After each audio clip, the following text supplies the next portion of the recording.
Welcome to Kailicha, where two men are flipping the narrative. How did you come up with the idea to take tourists on a run around your neighborhood? The running, it came through the culture, of course, that is currently happening in the township of Kailicha, where literally everyone just wakes up and jog, like myself. But of course, it was interesting to kind of like want to invite people and come and join us and do what locals are doing in the townships of Kailicha. They run their own business by literally running tourists around the town. Strap on your shoes and go. It's like convincing your parents that you're just going to wake up and run with a white person or run with a guest around the neighborhood. Like, how do you explain that? And I know. Let's get a few looks, eh? We're just going to go for a jog. And it's like, is that a job? You're like, yeah, no, I'm literally, that's what we do. And this is no ordinary community. Kailicha was established on sandy floodplains, not suitable for housing during the apartheid years. The population is informally estimated at 1 million plus and growing. Half of them are unemployed. Many struggle to put food on the table, and crime is through the roof. 6 people have been shot dead in Kailicha amid a surge of gang violence on the Cape Flats. Police are probing yet another mass shooting in Kailicha. A shooting spree at a local tavern in Kailicha. Most Cape Townians don't venture here. They're too scared. Even the sound operator I hired refused to take the job today. Ayanda and Bantu know what it's like. They know the stats, they know its reputation, but they also know there's a whole different side to Kailicha than what you hear on the news. What are some of the misconceptions do you guys believe of Kailicha? It's unsafe, it's crime, poverty, no good infrastructure. And of course, when, like Ayanda was saying, when people are coming inside of Kailicha, they get sometimes to be disappointed of how much their community has developed. Their running tours are the flip side to all of that. Ayanda and Bantu see themselves as entrepreneurs, ambassadors, and they've become a massive hit, receiving rave reviews from tourists. We changed the way that people view tourism. And we thought that tourism in its past was all about the big buses, the curated routes where people come with cars and the barrier between the guest and the community. And then through running, there's nothing else. It's just me, you, the streets, and someone is literally that close to you. So moving around is not only great for us, because now we're able to host people and talk more about our community and share more about like the different challenges that we have, but also dismiss a lot of the misconceptions and fears. Fear keeps many tourists away from settlements like this, and for Ayanda and Bantu, it's hard getting traction when people are scared. So it gets to affect us when Uber drivers don't want to drive people from the city center to Kailicha or from the airport to just do a transfer to Kailicha. So those things, sometimes they can take business away from us, and sometimes they can help us to kind of like build a narrative that's shaping the world, and that's really from the locals' perspective. But it does play a role because some of the people, you'd find that they are Cape Townians, but they've never been to this side of the town. There's a network of businesses here trying to uplift the community. Ayanda and Bantu introduced me to Seki, who has brought overseas experience to his beloved community. He wants to show everyone you can be a success in Kailicha, and his is going off. Hey, I heard when you wanted to set up a coffee shop here in Kailicha, everyone thought you were crazy. What's the story? Everyone thought I was crazy, yeah. Everyone thought I was crazy. Yeah, so the background is based on me being inspired or me being exposed in the coffee industry at a very young age, and me getting opportunities of working in different coffee shops and opening up stores in the UK. So in London, so that's where the big shift was for me, and actually wanted this type of business for my community. The negative stories that will come out of this community will only make people not to come and experience it. So it's very important for us that we tell these good stories and people get to hear them, because by doing that, it changes the whole scenario, if you call it like that, because with what we are doing here, we're creating jobs. Yeah. We are making our area more safer and giving the opportunity to the people that don't really have much of opportunities. So we are actually part of building this community. So it's something that is great. Thank you very much for that coffee. Thank you. Yeah? Yeah. Nice one. Oh, good. Told everyone in New Zealand now Yeah. where the best coffee is.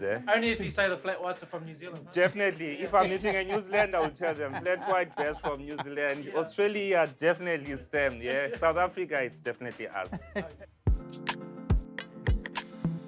The Kailicha that Ayanda and Bantu know is vibrant. Sure, there's the crime and poverty, you can't escape that, but there's also a beating heart and a committed community trying to turn things around. This is where Bantu was raised. You grew up down the road, huh? Yeah, just opposite the road. So the community of Khayelitsha is divided alphabetically. Across the road, it will be a W section. Right down this road, you have S and in Z section. So Khayelitsha is created around that. And even this community on your left-hand side, TR, it's taken from the alphabetical formal community that's on the opposite side. Because of the first people who settled here, they were coming either from R or T section, and then they named their community TR section. Right in the heart of this makeshift suburb is a special hub built from nothing, but having a massive impact. This shed is a musical school. Sometimes 30 kids fill the space. The sandy area is a soccer field. The area often has mentors and role models walking around. Like these two, they call themselves community listeners and are committed to improving the mental health of people in their town.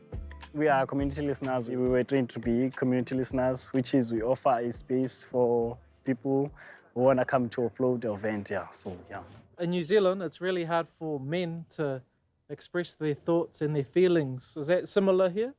Yeah. It's similar, and it's very difficult when you face someone who's gonna like hold like their feelings. So Inside, eh? Yeah. So you have to find them to be comfortable. So yeah.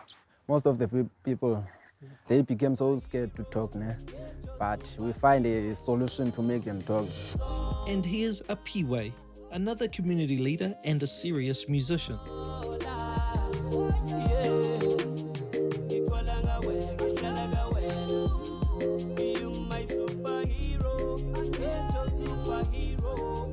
He and his brother designed this hub for their community. It's also where his brother lives. You like our rugby team? Oh, God, I love the energy. The haka. Yeah. Yes, the haka. Oh, awesome. That's what I love, the spirit of warriors. You can tell that these guys are here to represent the nation. Hey, what I love is what you've done here. So you're the designer, eh? Yes. Yeah. With my brother, he's the one who saw the beauty of the landscape that we have just behind here. Because before it was this, it was just an illegal dumping site. Some people who have never been to Khayelitsha, they're afraid and they've seen the media and they think it's dangerous. What does Khayelitsha mean to you?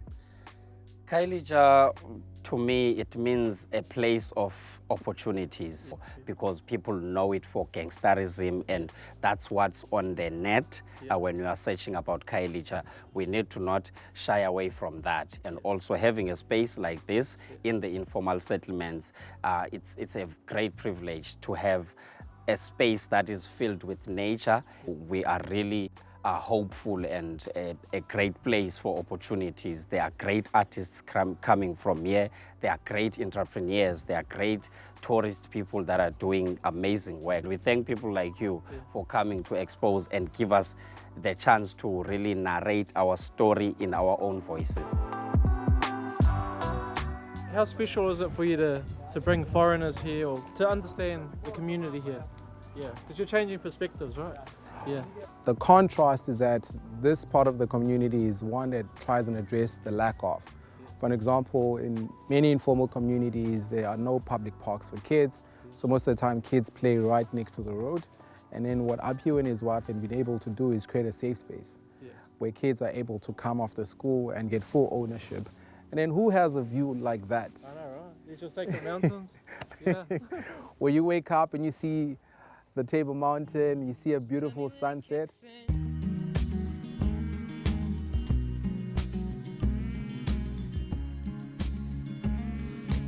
Bantu and Ayanda get that they are privileged relative to so many others here. They're educated, entrepreneurial, and don't have to trudge out before dawn on long bus rides to work, like so many others who struggle to get by here. For me, I feel like I'm very lucky to have achieved what I achieved and to be doing what I'm doing in my own neighborhood, because now I work, sleep, and play in my own community, which is something that most people, they don't get to do. A lot of the times we get asked, so upumlungu, which is, where's the white person that's employing? You're like, no, I started it. They're like, nah, it can't be, man. Definitely somewhere, somehow, there's a white person involved. And it's having to dismiss that and stand up on your own. But when they see you, they get motivated. You get those silent dabs, like, yeah, my man, they're paramisa, meaning I'm literally inspired.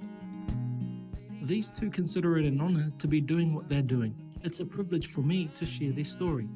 It can be tough here, it's unrelenting, and it couldn't be further from life for most of us in Aotearoa. But there's a familiarity too. It's rich in people and culture.